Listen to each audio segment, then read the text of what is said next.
this episode, Colonel Gene delves into the mysteries of ancient art and petroglyphs, exploring evidence of extraterrestrial encounters across the globe. From the American Southwest to Egypt, India, and Australia, Colonel Gene investigates humanoid figures, spacesuits, and celestial images carved and painted by our ancestors, pondering their true origins. Here's Colonel Gene. Colonel Gene again with another edition of Alien Agenda. Today we're going to take a look into our past to see what our ancestors saw in an effort to answer the question, are they out there? In other episodes, I have cautioned you to be aware that some evidence about UFO and alien visitations are simply not true. This is why I thought today we would take a look at our past and see if we could ferret out the truth. I have looked at lots of things going back thousands and thousands of years, as well as paintings that go back 400, 500, 600 years, to see what our ancestors may have observed and recorded for us. They didn't have cell phones in those days, and they couldn't snap a picture of what they saw, but they took the time out of their busy lives to just exist, to create tens of thousands of these petroglyphs, or images that are carved in caves, on cliffs, and in some cases recorded on canvas by artists of the past. Many of the images are of plants and animals in their world. However, there are some images that appear just like what we would term today out of this world. We do not have to travel across the pond to ancient Egypt or places like Iran and Turkey, where some of the earliest humans lived, to uncover this evidence. We can take a look at the American Southwest. In Barrier Canyon, for example, we find petroglyphs throughout the Colorado Plateau, which are some of the most fascinating images on Earth. Many of the characters appear to be humanoid, but some have long arms, big heads, big eyes, and in some cases they look like they're in the spacesuits pictured in our astronauts' trips to the moon. Many of these petroglyphs have been estimated between 5,000 and 10,000 years old. Some have actually been applied with color, and the scientists have discovered that in one, they found an embedded hair in the color. They took this hair or bristle, looked at it through carbon dating, and found it was 6,750 years old. Some of these images look like what today we call the Greys, the 4-foot, childlike aliens with long arms, big heads, and big eyes. One such image is of 4 smaller humanoids standing around a large figure that looks like an alien. In 9 Mile Canyon in Utah is what has been described as the world's longest art gallery, and it contains over 10,000 of these petroglyph images, mostly of animals. One, however, is called the Family Panel and seems to be out of place. It depicts humanoids with what looks to be in spacesuits and have antennas coming out of their helmets. The Navajo claim these images were made by their ancestors before a great flood.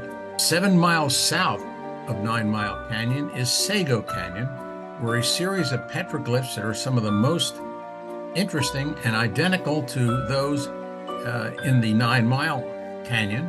And here again, the figures appear to be in spacesuits, flying in the sky. What did these ancient people see that caused them to create these images on cliffs and in caves? Native Americans call these people star people, and they believe they came down to Earth to give us knowledge. Another interesting petroglyph in Utah is located in Horseshoe Canyon that shows a small group meeting with a larger figure that looks like an alien in a spacesuit. This panel has been named the Ghost Panel, and it's believed to be at least 10,000 years old. In Arizani Ridge near St. George, Utah, after you hike about 1.2 miles, you will come upon some of the best petroglyphs in the United States. One such image looks like an alien with big eyes and antennas coming out of his helmet. If you go to a small town about 7,000 people In Charmara, India, there are some very convincing drawing that looks like a group of aliens. This image is thought to be about 10,000 years old as well. Now let's jump to Australia in the northwest section known as Kimberley. Here is a cave covered with images that have white faces, large black eyes, and almost no mouth. And they have a large aurora-type field around their heads. These are called the Wajibis, Andjinas, and the Aborigines people have legends about these strange creatures coming from the sky. In Egypt, we find a petroglyph of a flying saucer surrounded by hieroglyph, and there is no way of misinterpreting what this petroglyph looks like. Another clear petroglyph is in Tassali, Nigeria, located in Algeria, near the border with Libya. This is a very clear image of a tall, thin alien that has an elongated head, big black eyes, 4 long fingers, standing among dozens of what appear to be cave people. The alien appears to be 8 to 10 times taller than the surrounding people, and what's so striking about this image is its clarity. If we move forward in time to about 1500 AD, we will find several paintings that appear to show spaceships in the sky. The Annunciation by Carlo Cavelli in 1486 shows a flying saucer in the sky sending down a beam of light onto Mary. The Miracle of the Snow by Massimo di Paticoli, 1428 to 32, shows what appears to be a fleet of spaceships above the snow on the ground, and that site later became the location for the Santa Maria Maggiore Cathedral. In 1430, Jacques Legrand's painting of a woman next to a wheel shows a large gold-colored sphere in the sky that looks just like a spaceship. These are but a few examples where painters in the 15th century incorporated what looked like spaceships in their paintings. Why would they have done such a thing unless they had observed the UFOs in the sky? Without a time machine to take us back to see just what our ancestors witnessed, we will never know the absolute truth. However, when you consider the number of images created in the past, in every corner of planet Earth, that look like spaceships and aliens, any other explanation is hard to conceive. Why would our ancestors have spent so much time and effort to record these images if they hadn't actually seen something very similar in their lives? In almost all cases, these pictures try and show what our ancestors must have observed, the animals that were essential to their lives, the scenes about other people, depictions of hunting scenes to gain meat that was so essential to their lives. It seems to me that it was unlikely that our distant ancestors would have made up these images just for fun or for some notoriety. It also shows to me that they took time out of their busy life just to exist and gain what's necessary for the essentials to prepare these tens of thousands of images that we have discovered today.